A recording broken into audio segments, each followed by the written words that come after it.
Yeah.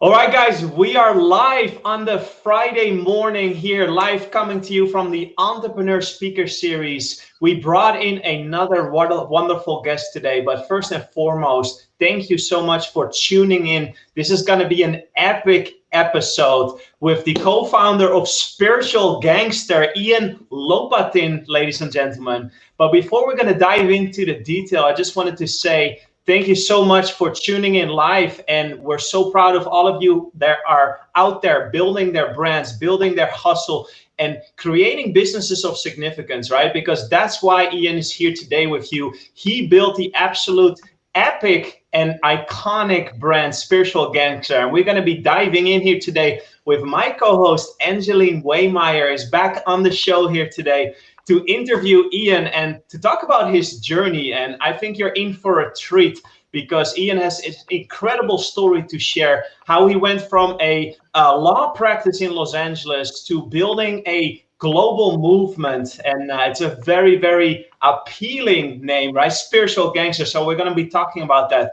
But first and foremost, welcome to another episode. And I'm going to welcome our honored guest here on the show today. Ian, thank you so much for being here and taking the time to be with us today. How are you today on this Friday morning? Welcome. Awesome, Rob. Angeline, thanks for having me. Great to be here with you guys. Thank you so much. I know, Ian, you are so busy, right? I've been getting this interview for a long, long time. Need to book you a long, long time. Finally, you are here. And I'm so excited for you to share your story, right? Because we are in the community of entrepreneurs and investors. So can you share a little bit about your story? Like, how do you get started from the law practice into having your own yoga studio and then building this beautiful brand? I'm a big fan, right? Spiritual Gangster. So tell us a little bit about the journey, and most important, I'd like to hear about what is the biggest challenge for you on this journey and how did you overcome it? Well, there's a lot of questions in that one question, but I guess I can do my best to set it up. I grew up in Detroit and then actually went to college at Vanderbilt in Nashville and moved out to California to go to law school. And I thought I'd be like an entertainment lawyer, and I ended up becoming an entertainment lawyer. But while in law school, I got addicted to yoga, and I was watching Yoga Boom 25 years ago in LA. And I did, it was a great way for me to manage stress when I was really in law school, and it opened me up to a lot of things spiritually. And I was watching, yoga, there'd be like 5 or 10 people in class in LA. And by the end of the year, it'd be like 40 people, 50 people. And one of the biggest things, and this is like, this story sets it up so beautifully, is learning to like see serendipity, synchronicity, coincidence in your life. And it's happening all around you. And the more you're really in tune to what's happening, like in your present, you start to see these things. So my mom, of blessed memory, used to live in Florida in Boca Raton, and I was in law school, and I was telling her, hey, I got really into yoga, and I went out to see her.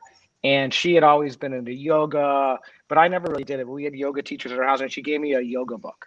And I flew back from Florida to LA, and I'm sitting on the airplane, and I open up my yoga book, and next to me is this guy in a satin jacket, this Indian, and his wife. And I have no idea. And he taps me, he goes, you do yoga? I'm Bikram. And I said, you want to see my yoga book? And I had no idea at the time who Bikram was. He goes, I have my own book, 2 million copies. So I ended up landing. I went to the bookstore. I bought Bikram a yoga book, and I was at UCLA Law School at the time, and he was like 10 minutes from me. So I started going to yoga with him.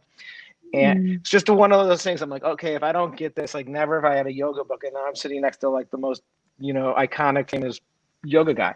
But those kind of things happen all the time to people when you're on the path. And also kind of when you're, I was watching something that I really liked, and I was watching it kind of happen and become a movement with yoga. And, I think a lot of it, you just kind of like follow, Joseph Campbell says, follow your bliss. My dad used to say, do what you love and the money will come. So I think you have to really figure out things you're passionate about and you can pour your interest in. But I ended up quitting my entertainment law job in LA and moving to Arizona and opening yoga studios. And I actually built the yoga studios my last semester in law school and raised money. I wrote a business plan on it and was going back and forth when I first got my law job. The place opened, but I would teach yoga on the weekends in Phoenix, and fly back to LA in the week and be a lawyer. Oh, so you do the two at the same time while being a lawyer and then also building your You do part And I time. used my bonus from my law job to create the yoga studios. And like, even, you know, I think a lot of, like, one thing is like, don't quit your day job. Like, you want to build something and have something else as you jump to the next thing. But I also think the next thing will never work. I got some great advice from a friend of mine whose dad was like almost a second father to me. And he said, you know, if you don't go and commit and build your business, it's not going to happen. Right. So it ultimately has to be you. So you know, how you have to let go of this one thing for the next thing to happen. But I think, you know, there's so many challenges along the way. It's like life's about leveling up and learning, right? So you're constantly learning and growing and figuring out what you need to learn to get to the next level. And at every level, there's all these different challenges around everything every day, right? And you're learning how to navigate things Yes. more easily. Mm-hmm. So I mean, I think, you know, at any sort of period of any endeavor, you're going to have things you're facing to improve and work through. And, you know, now after being in that, you know, we sold our yoga business to Lifetime Fitness, which was publicly traded, another private, going probably most likely public again, but across the, you know, entire United States. But Spiritual Gangster started as a house brand for our yoga studios. We were making, you know, I used to play hip hop rap music to like Tupac, Biggie Small, Puffy, things like that, and Michael Jackson. And a friend of mine after class came up to me, and I would teach yoga all over the world. And she said, "You're like a gangster, a spiritual gangster." And we started making T-shirts. And, you know, Okay. kind of that started to get going, and we were selling it out of our own yoga studio. But then when we were able to sell at One Yoga, which is a yoga studio, then we had Spiritual Gangster, which for, you know, it's been a business for 10 years, but it was more like 5 or 6 years as an actual business, a couple of years as an expensive hobby. But it's been, you know, something that just kind of evolved naturally and organically. But then again, too, you know, she could have said Spiritual Gangster and I would have never done anything with it, right? So I think a lot of it is recognizing these signs and coincidences and really taking action and following things you're passionate about and connecting dots. So what I'm hearing is, Ian, like you start out become doing law, right? You thought maybe that's something that maybe your parents, your family asked you to do, but your passion, it's like yoga, that's come to you, right, naturally. So then you go to where Phoenix, right, to build a yoga studio, and then Spiritual Gangster just along the way. So what I'm hearing is you not actively pursue like, oh, I'm gonna have a clothing brand. It's all like come to you. Like, is that how do you Yeah, how do I think I'm a very, you know, part of being aware. So what's you happening around me? What am I interested in? And then when you figure that, how do you make those things better? And like, you know, Spiritual Gangster, although it's a clothing brand, it's really about, you know, wellness and lifestyle and like teaching people to grow, excel, and learn, and, you know, being a guide of somewhat sort of levels and different things that we're interested in, and yeah. being able to share. So I think that, you know, but I never was like, oh, I never was like, oh, I'm going to build a big clothing company. I never Mm. actually was in the clothing business. I was never in the yoga business. I'm in like 5 other businesses that I've never been in before, you know, Yeah. because I think that it's like, you know, and I also too I like to do the things that I like to do. So then you can, you know, turn those into, you know, passions into projects. And sometimes they're, you know, they turn into businesses. It's And beautiful. Ian, would you mind if I heard you say that your yoga business got sold off to Lifetime Fitness? And that's interesting because right here in Texas, Lifetime Fitness is a very popular chain, right? There's a lot of members and people, and I'm actually part of the Lifetime Fitness as well. So can you talk to us how you got in touch with such a giant animal, right, when it comes to the fitness world in the US? How did you get connected to Lifetime Fitness, and how did that transaction go? How did it go from being able to sell that off to Lifetime and then adopting that into their programs? That's a great question. So I think a big thing about life, you know, one thing that is creating opportunities. So um, when I decided to sell our yoga business turned 13. I'm Jewish. I was like, okay, it's like kind of bar mitzvah. It's like Yeah, ready to be on its own. I had another friend of mine at the time who owned a big chain of yoga studios called Core Power Yoga. So we were talking about maybe doing something with him.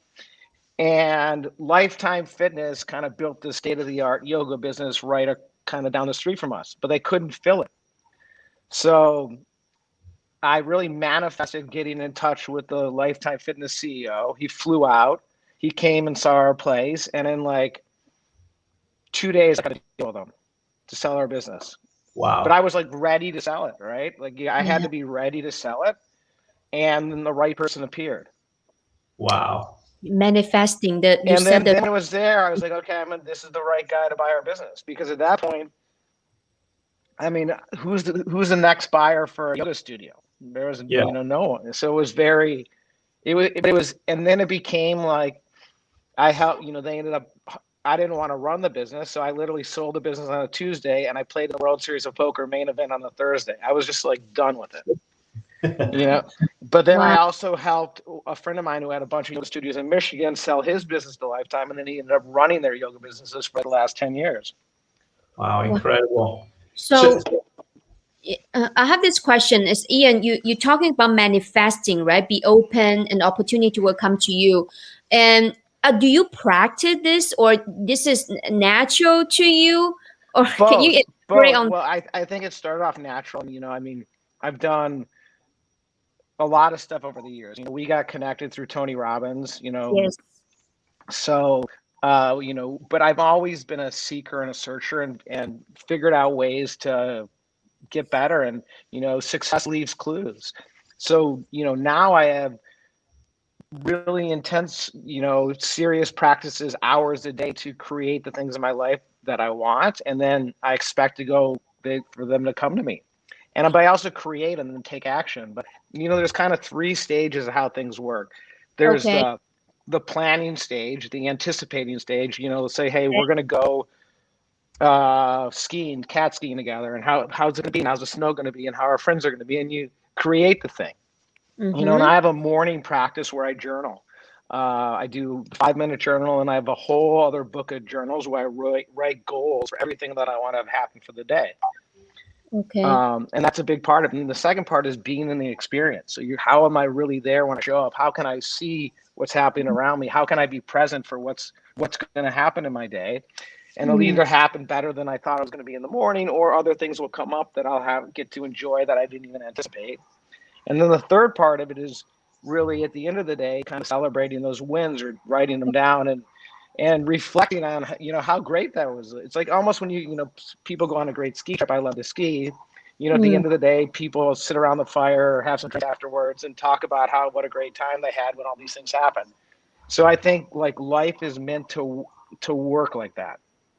So there's practices that can be developed. One of the things that Angeline's husband Carl and I have both gotten into beyond Tony Robbins is Dr. Barry Morgan, this guy who does Energy for Success, and a lot of his practices are incredible and super powerful at creating opportunities and using, what he calls the energy. We talk a little bit about, there's a way of using grit to make things happen that people think I'm going to work so hard. And hard work's part of it. But if you're using grit, you're not in the flow. Like you look at a great athlete, they work hard, but they're in the flow. And I think that real success happens when you put yourself in flow state and align yourself with all the things around you. And then you focus on whatever's going on. Like I think that, like we talked a little bit earlier about scaling and things like that. But it's always about, for me, Spiritual Gangster was always a global brand. It was never, it's always been big. So that's how I've seen it from the beginning. So would you say that the manifestation process, and this is something that we talk a lot about internally because it has happened, I've seen it happening for Angeline, it's happening for myself as well, and it's part of the philosophies that we teach to our students and communities. But would you say, Ian, that it has always been in your mind, even when you were small, even when you just got started, even before the sale to Lifetime Fitness? Do you think that has always existed in your mind? 100%. Yes. But I've also gotten way better. And then I've been able to see, like, like I said, success leave clues. Like, I've worked with people from like Tony Robbins to Robin Sharma and a lot, it's all the similar stuff. even if, I'm Jewish, but I watch Joel Osteen. There's certain messages that are very high vibration free. And I read a lot, so I'm always educating myself. And I think too, you can connect the dots between, and also too, we all know this stuff. This is how it's meant to work for us, right? It's not like the secret isn't really the secret, but it's also not, but the idea is it's not really, but for whatever reason, people become disconnected and there's a lot of misinformation. And, people think like, oh, I had some success with grit, so I'm going to grit it all out. But that's not how it's supposed to happen. You're supposed to enjoy your life, and it's supposed to be abundant, and it's supposed to be in the flow. And if it, one of my favorite symbols, it's the yin yang symbol. And there's two different sides of the yin yang symbol. There's the white side and the black side. On one side, you're winning. On the other side, you're losing. Most people are on the wrong side.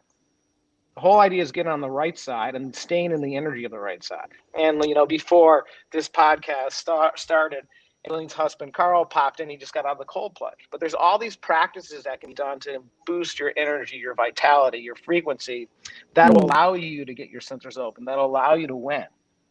And I think that if you're stuck in a poorly lit office and you're not doing any physical practices and you're consuming junk food, junk news, you're at a different frequency. It's a different reality. You have to Yeah. And Ian, make sure I capture those three things because it was really good. You said the first one is what? Planning, creating? There's like three phases of everything. The first thing is what's going to happen. So what do it's like I have a goals journal. So the first phase would be like, what do I want to have happen? What do I want to have happen in my relationships? What do I want to have happen in my finances? And on a daily basis. And we also do like yearly goals, right? But I think you want to have, that's part of the thing. Like, you anticipate about I've been a board member for Make-A-Wish now for like 8 years. And this is the whole premise of Make-A-Wish. These kids have these terrible illnesses and you replace them thinking about their illness with this unbelievable experience. They get to choose what they want to do, the best thing they could ever do. And then they get to plan the trip. And there's all this like 6-month thing up to creating the wish, right? So that's the first part of this process of life. Like, what are you thinking about? Can you replace like the fears and the negative chatter with this amazing experience that you want to have, or your business, or and build it and think about it and create it? But that's part of like the joy. And then you have the experience, and then you revel in it, enjoy it, love it. So that's phase one. Yeah. What's a phase two? Is being in the experience. So, you see people who are in the experience, but they're not there. They're like checked out. So can you, whether for me, a big thing is not being on my phone when I'm with my kids, or like, I love the NBA. Like, can I go to the game and not be on my phone? I had a total blessing. I left my phone in Colorado for 10 days, and 90% of not having the phone was better. 10% was kind of challenging. Yeah. and what's the phase three? And phase three is the at night, the reflecting, the really enjoying. When you have a great thing, and even if you share that experience, like what I get to share with you, or that actually makes it even better. So like celebrating your wins. So that's what you do on a daily basis. In the morning, you journal, right? And then during the day, you be in the experience, and then fully, and then what time do you normally do the reflection? Is that before bed? Is that certain time that you set yourself? Yeah, usually at night before bed, and then or over dinner sometimes. And if certain nights I don't get the reflection tonight, I'll do it the first thing in the morning before I start the process again. Oh, okay. You always reflect before you plan. Yeah, well, because you want to relive and remember, and reflect on the good stuff. And you're basically creating neural pathways. You're creating these channels in your body so you want to remember your wins, and you want to book more wins, and you want to keep using the momentum. Say, okay, the whole idea is you want to build a platform to have a life. It's not just about having money and no relationship or no health. You have to be healthy. You have to have vitality. You have to have a great family. You have to, have to have. I like to call it oxygen money, but like it's like money's like air, right? You never think about, is there going to be enough air for me to take a breath here, right? There's air, right? Yeah. But so that's like an abundance philosophy to have, that there's always more than enough. You just have, and there's also ways to, when you start generating and connecting dots and value, abundance flows. And we have this question from the audience, from Kina. She said, can you share the experience that the challenge where you building your business and creating what you envision? How did you work through to continue to success, even though the challenge is there? I mean, there's always going to be challenges, and that's part of, like I have my trainer coming over after this call, and when you work out different muscle groups, it's challenging, it's straining, so there's always going to, and we're on this planet to learn and grow. So show me someone without challenges, you're not going to want their life, so and when you start to learn to win in the face of challenges get bigger. It's like if you ever played video games, level 2 is harder than 3 or 4 and 5. So whenever you're getting through what you think, there's always going to be something there. You want to have things out in front of you that you're always, reaching for the energy for. And I think it's, it's a lot about mindset. I mean, how are you viewing it? And, I think, and I think that I don't know much about the Chinese language, but the same characters for obstacle is opportunity. So like the same thing is how you're going to look at it. Like, what's the opportunity for me, and how can I learn and grow, and how can I use the energy to get the challenge happily, gracefully, without getting grit or getting pissed off. And that's the thing where I think it's super important to like manage your own psychology, because you can take things so personally and you can blow them out of proportion, and you can get down, pathways that aren't win-win. And there's when you're in the flow, when you're in the energy, when you're an entrepreneur, when you're creating experiences, the more you create win-win things, it keeps feeding itself. And, my dog is barking in our background, my little dog here. Oh, it doesn't hear that much. Yeah. Oh, great. I'm going to see him in a second right now. Okay. Yeah, Rob, what is your biggest takeaway so far? Isn't that amazing? It is absolutely amazing, because I think that so many starting entrepreneurs, they only look at, let's say, the features and benefits, right? Which is building the business, coming up with a concept, all the little nitty-gritty things of operations and systems. But it sounds to me, and I start to see the pattern from all the guests, right? We have some highly successful guests coming on the show, Ian, and I start to see the pattern that most of our guests, they talk about mindset. They talk about the internal works before the exterior.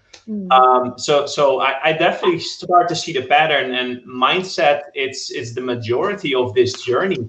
If you can develop a strong mental, if you can, a strong mental fortitude, you can push yourself through challenges and keep focused on these concepts.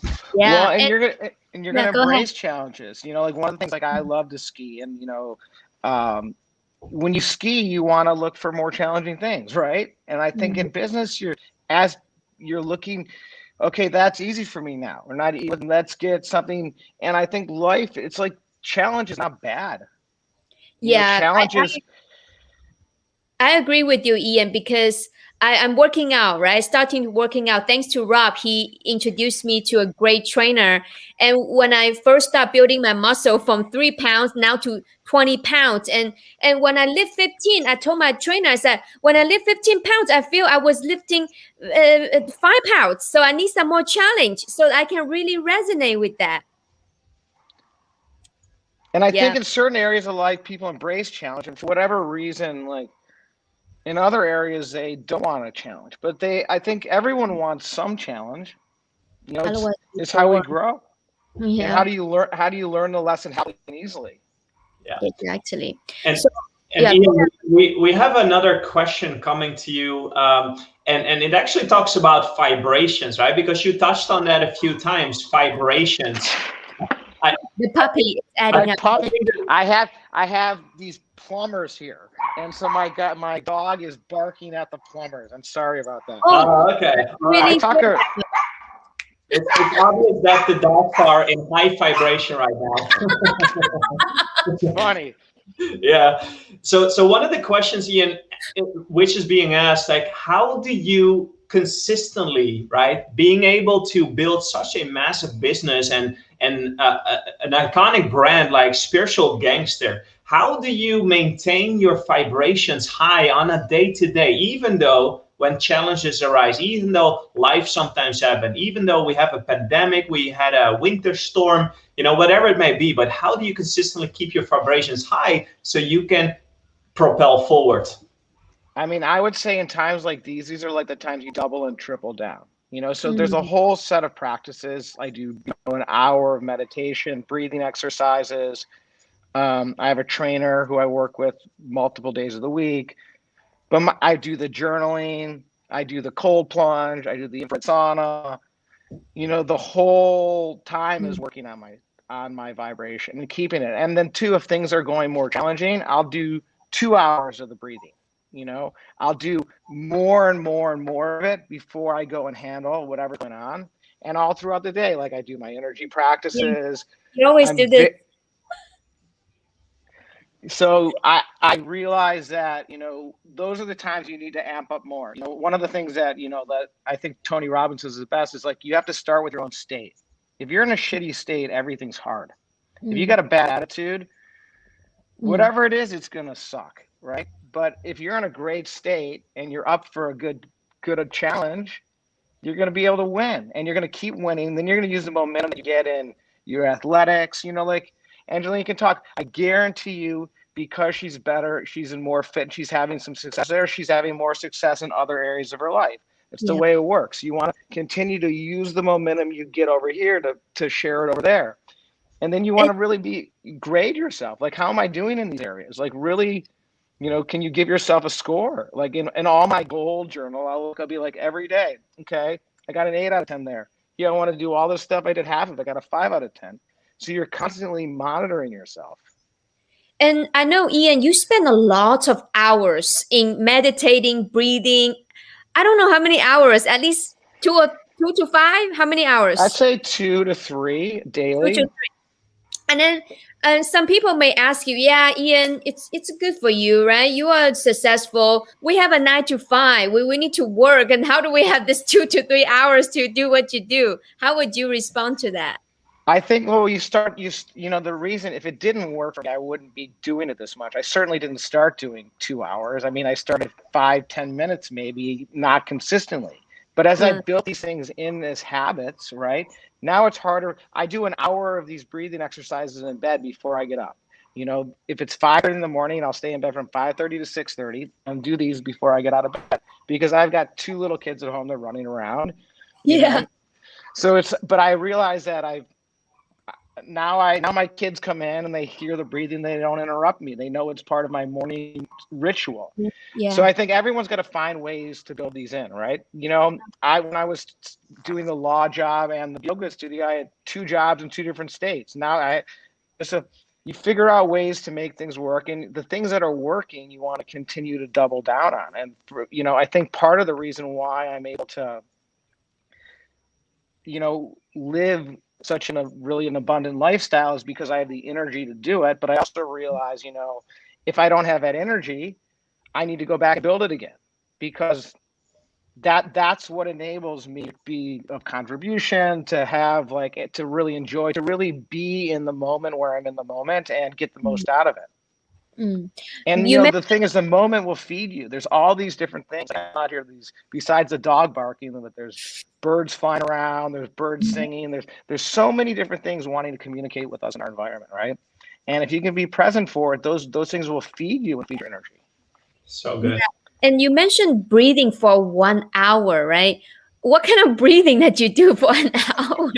So I'm going to share with your audience and you. And so there's an amazing teacher of mine. This guy, his name is Dr. Barry Morgulin, and he's the only um, Caucasian who's the Grand Master of Chinese energy medicine. And he has an app called Energy for Success. And Oh, I on have. that Yeah. Mm-hmm. app is an amazing, they're free breathing exercises. And then as you do courses, you can take other ones. And there's Dave Asprey, the founder of Bulletproof Coffee, did these great podcasts. But he does one where he interviews Dr. Barry. Dr. B, everyone calls him. And that's a great one for your audience to listen to. And, you know, if you have people who really want to be successful, you know, there's a lot of things you can do that work and don't work. You know, these breathing exercises are a big part of helping me maintain the frequency of winning and win-winning. You know, it's like there's different frequencies in the universe. But if you're on a frequency where it's win-win-win and everyone wins, things are going to work. Beautiful. Oh, beautiful. So, Wow. Ian, would you mind if we can fast forward and talk a little bit about your plans with Spiritual Gangster and in 2021, right? What are the plans for 2021 for Ian and Spiritual Gangster now that you found yourself in this place where and of course we still have a pandemic going on, but yet you already shared that you're still traveling a lot, you're still connecting a lot. So can you talk to us about your plans moving forward? What's on your vision? Yep, I'm curious about that too. Well, I mean, for us, you know, a lot of it is continuing to tell the story of Spiritual Gangster and to share. You know, it's a much deeper story than I think even we're doing communicating it on the surface. You know, we're growing the brand internationally.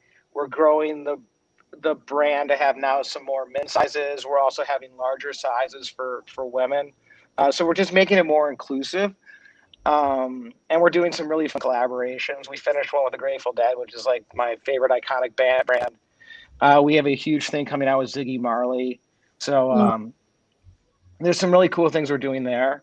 But a lot of it is just really continuing to build the movement and to build it globally and to build it online. So we're doing a lot more to do video, online storytelling. You know, one of the reasons that I thank you for having me on is, you know, I made a commitment to do more of this, to share the story, to share what we're up to, you know, and just really get to grow the movement.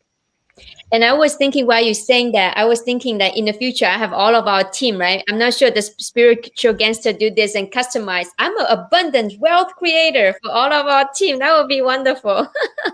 You are, for sure. We are. And I think, you know, the idea is like it's mindset and mantra. And, you know, for an entrepreneur, there's nothing more important than mindset. And it takes it. That's what's going to take, because you're going to win and you're going to lose. You know, and it's like to be a winner, you have to learn how to get through defeats and get up the next morning and go. Yes. You know, and then figure out a way to win. Like, how do you find a way to win? And it's like mistake, learn. How can I quickly learn from whatever I did wrong to get to the win? And how do I get to the win faster? The win's always there.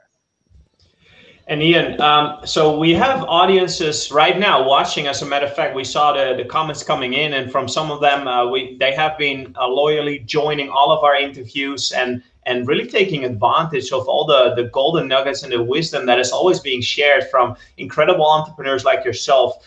But let's say if you would speak directly to that group that is currently in the process of building the business, right, and getting it off the ground, what do you think could really cause that mindset shift from being in the hustle, as you said earlier on, like hustle and grind, towards really getting yourself to a place where it just flows? Because you talked a lot about flow, right? Being in a state of flow, and I'm a big believer in creating that zone for myself as well. But maybe can you talk to us a little bit about that mindset shift from being a small-time entrepreneur to really get yourself to a place where it just flows and it allows you to grow and scale? I think the first thing is, one, realizing that, like all your entrepreneurs, you are your greatest investment.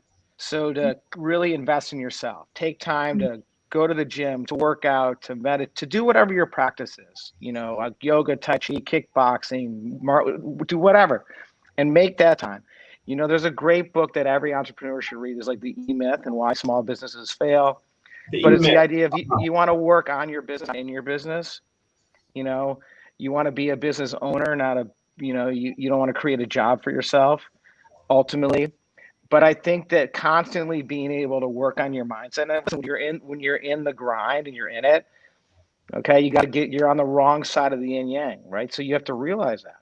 You have to figure out, how do you get yourself to the other side? And it's not by more grinding. I mean, you got to do the work. Look, it's like we're busy, and we're also putting in the hours. It's not like when you become successful, it's less work, or you're working less. You're probably working more, but you're also figured out how to be way more efficient. Now I can do in literally like I'll give you an example. Like I'm on the board of Make-A-Wish now 8 years. I'm going down. We did our Make-A-Wish board meeting at the Phoenix Suns Arena, and we're having to do all this stuff for the live auction. In like 20 minutes, I raised like half the live auction and all the, but it before that would have taken me months, but you become really more efficient, and you've built relationships, and you're able to use them, and it's like, so I think that's how things work, right? And then you keep scaling, and then how do you contribute? And I don't know if that answers your question, but I think that continuing to like keep, don't let yourself go. Like your business is just one aspect of your life. And it almost sounds to me, Ian, that you're saying that you stay consistent on the basics, no matter how small or how big you are, because you mentioned the morning ritual, and one of the things that we're big believers of is we call it the morning formula, right? Have a set of rituals that you do, which makes up your formula. But that is what I consider the basics. So would you agree that you say that no matter how small or how big, you have to consistently work the basics in order to ground yourself, and part of that is, of course, like the greats of anything work. Like Steph Curry, right? Best free throw shooter in the world. Still makes 100 free throws a day. You think he doesn't know how to make free throws? Yeah. But every day, I'm gonna go plug this in. Every day he's making free throws. So the basics are what allow you to be, But if you don't, I think everyone's got to build their own foundation, and their habits that work for them. But I think the thing that I realize, and I've seen from, if you look at really successful people, most of them have these great habits that are hardwired in now because they've done them so long, and what in the beginning may seem hard becomes now it's harder for me not to stay in bed and meditate for 60 minutes in this, I don't miss it. So these things become hardwired and they become who you are. But in the beginning, they're challenging. Yeah. But now after, they say 66 days to form a habit, after like 3 months, it becomes a ritual, or it becomes just, part of you. And I think that's the thing is like, for the people who are listening you want to build your base. And then once you get that, and you keep elevating it, right? You can't do all this shit at once. Yeah. You like pick one, install one habit, then in another 90 days, install another. You're always leveling up. And then now take that over. And the whole thing is compounding too. So, even my morning ritual is compounded, but, wealth gets created compounding. Most people scale is compound, right? Most people underestimate the value of compounding, and they want to do it all quickly. When if they do it over a course of a period of time, change can be huge, especially over 10 years. I tell people Spiritual Gangster is a 10-year overnight sensation. 10 years overnight. So, but there's a whole, everything compounds. Your good habits and your bad habits. Now I'm around 50, and I see my friends are going in one direction or the other. They're getting healthier, fitter. We love to ski. I play golf a lot. It's important for me to be healthy and vital. And then I have other friends who were great athletes, but now they don't take care of themselves. They don't, and they're not able to do what we're able to do anymore. And it's, and then that goes quickly, right? Yeah. So I think. Yeah. Thanks so much, Ian. I take like pages of notes on my iPad. Like you see, like amazing. I get so much notes, and I really appreciate you. And know that you have a very tight schedule, and I really appreciate you being here with us today. And for those of you, Rob, right? If you haven't get on Spiritual Gangster, we gotta be Spiritual Gangster. It's amazing. And I know, Ian, you have a special gift for our audience. I have a code. I'm gonna pull it up real quick because I had a text to me right now, but I have a code for all of your listeners. Hold on. So it's Excellent, guys. And if they go online and type in SGAWC for Abundant Wealth Club, SGAWC, it'll be a discount on all their orders for it'll be good through March. Oh. So you said one more time. You said SAHC. No, SG, like Spiritual Gangster, SG, and then AWC, Abundant Wealth Club for you guys. Got it. We love that. It's branded, guys. So for all our listeners today and people watching the replay, go and take advantage of this, right? Ian was just so generous to share with us a code that if you go online, right, there's a special gift waiting for you. I assume at the checkout, especially for the Abundant at spiritualgangster.com. Yeah, at spiritualgangster.com. So we're going to make sure that this information will be distributed here in the show notes, Ian. But our listeners, they love to get these perks here on the show, because we have people that are building and working and looking up to stories like yourself, right? This is so inspirational, and I really appreciate when you're being so generous with your time, but also bringing something cool, right? Because we have such an awesome community that they love to connect with you. And before we close out, Ian, would you be able to share, besides the spiritualgangster.com website, how else can we follow you? How can we stay connected and be part of your journey? Be part of your movement, global movement.